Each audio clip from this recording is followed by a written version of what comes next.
तो गाइस लोकी का फिनाले जितना जबरदस्त था ये उतना ही कंफ्यूजिंग भी था। जैसे कैंग मरने के बाद कैसे रिटर्न करेगा, मोरबियस लोकी को क्यों नहीं पहचानता और टाइम कीपर्स की जगह कैंग की मूर्ति कहां से आई, साथ ही रवेना कहां और क्यों गई। तो अगर आपके पास में भी ऐसे ही डाउट हैं तो इस वीडियो को लास्ट तक देखिए, आपके सारे डाउट दूर हो जाएंगे। तो एपिसोड 6 के एंड में सेल्वी कैंग को मार देती है, जबकि Kang next Ant Man and the Wasp का मेन विलन है। तो आखिर कैंग वापस कैसे आएगा? तो सबसे पहले कैंग की ओरिजिन स्टोरी देख लेते हैं जो हमें इस एपिसोड में बताई गई। साथ ही टाइम के स्टार्ट से लेकर लोकी के एपिसोड 6 तक के सारे इवेंट्स को सीक्वेंस में लगाकर स्टोरी को डिस्कस करते हैं ताकि हम आसानी से इस कैंग को समझ सके। तो 31st सेंचुरी से पहले एक से ज्यादा यूनिवर्स एग्जिस्ट करते थे, लेकिन टेक्नोलॉजी की कमी के कारण ये सब किसी को नहीं पता था। फिर कैंग जो एक साइंटिस्ट था उसने ये पता कर लिया और उसके अलग अलग वेरिएंट अलग अलग यूनिवर्स में जाकर अपने ही वेरिएंट से मिलने लगे। उन्होंने अपनी टेक्नोलॉजी और नॉलेज शेयर की, लेकिन उनमें से कई इवल निकले जिन्होंने एक दूसरे के यूनिवर्स को कॉन्कर करने की कोशिश की, जिसकी वजह से एक मल्टीवर्स वॉर स्टार्ट हो गया। फिर कैंग के ही एक वेरिएंट ने अलायत को खोजा, उस पर एक्सपेरिमेंट किए और उसकी मदद से उस मल्टीवर्स वॉर को खत्म कर दिया। साथ ही सिर्फ एक सेक्रेट टाइमलाइन बनाई और खुद को टाइम के बियॉन्ड कर लिया।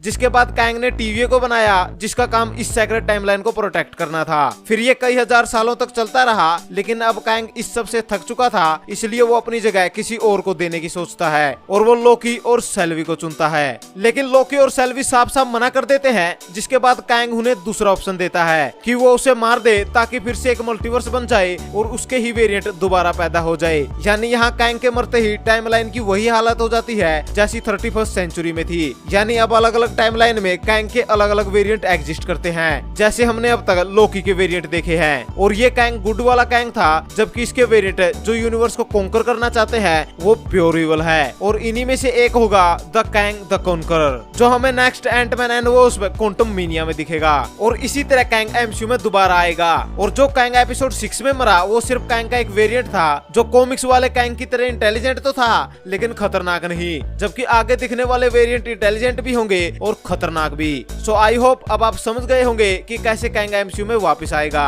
तो अब बात कर लेते हैं कि कैसे कैंग की मूर्ति टाइम कीपर्स की जगह आ गई और लोकी एपिसोड के एंड में कहां था। तो जब सेल्वी लोकी को टीवीए में टेलीपोर्ट कर देती है तो वहां लोकी मोरबियस को ढूंढता है, लेकिन मिलने पर मोरबियस लोकी को नहीं पहचानता।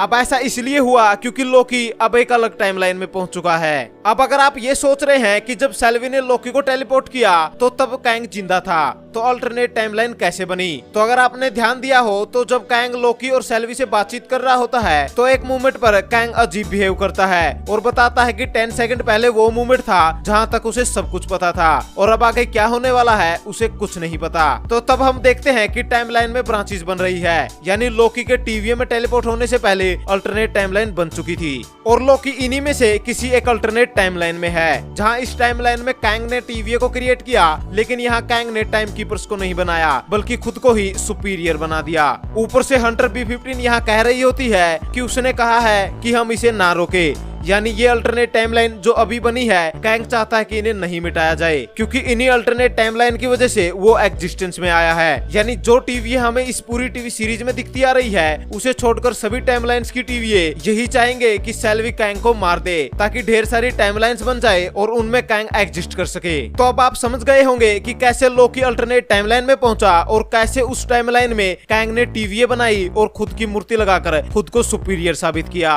और ये कैंग शायद सुपीरियर कैंग हो क्योंकि इसकी आउटफिट कैंग द कॉन्करर से मैच कर रही है। तो अब आखिर में बात करते हैं रवेना रेंसलेर की। तो एपिसोड 6 में रवेना के बारे में हमें ये पता चला कि उसका वेरिएंट एक स्कूल टीचर है जो 2018 में एग्जिस्ट करता है। अब यहाँ ये एक्सप्लेन तो नहीं किया गया, लेकिन शायद यहाँ हंटर B-15 रवेना का सच टीवीए एजेंट्स को दिखाना चाहती है कि वो सब वेरिएंट्स हैं। तो वहीं टीवीए में जब मोरबियस रवेना से कहता है कि उन्हें लोगों को आजादी देनी चाहिए, तो रवेना कहती है कि आजादी सिर्फ इंचार्ज को होती है और जाते जाते वो मोरबियस से कहती है कि वो फ्री विल की तलाश में जा रही है। अब रवेना के अकॉर्डिंग फ्री विल सिर्फ इंचार्ज को होती है, तो शायद वो इंचार्ज बनने जा रही है। और हमें कॉमिक्स से ये पता है कि रवेना और कैंग का लव रिलेशनशिप है, तो शायद वो अलग टाइमलाइन में कैंग से दोस्ती करने जा रही हो ताकि उसके बराबर में बैठकर फ्री विल को हासिल कर सके, क्योंकि फिलहाल कैंग जिसने टीवीए बनाया है वो सबसे पावरफुल है। साथ ही यहाँ एक और थ्योरी है। तो मिस मिनट रवेना को बताती है कि जो फाइल उसने उसे दी है वो उन्हें ध्यान से पढ़े, क्योंकि कैंग ने ऐसा कहा है। अब ऐसा हो सकता है कि इन फाइल्स को पढ़कर वो 31st सेंचुरी में जाए या फिर वो सेल्वी के पास आए, क्योंकि वैसे भी कैंग को सब पता था। तो रवेना से रिलेटेड अभी बहुत सारी थ्योरीज हैं कि वो कहाँ गई है, लेकिन इसका जवाब हमें लोकी के सीजन 2 में ही मिलेगा।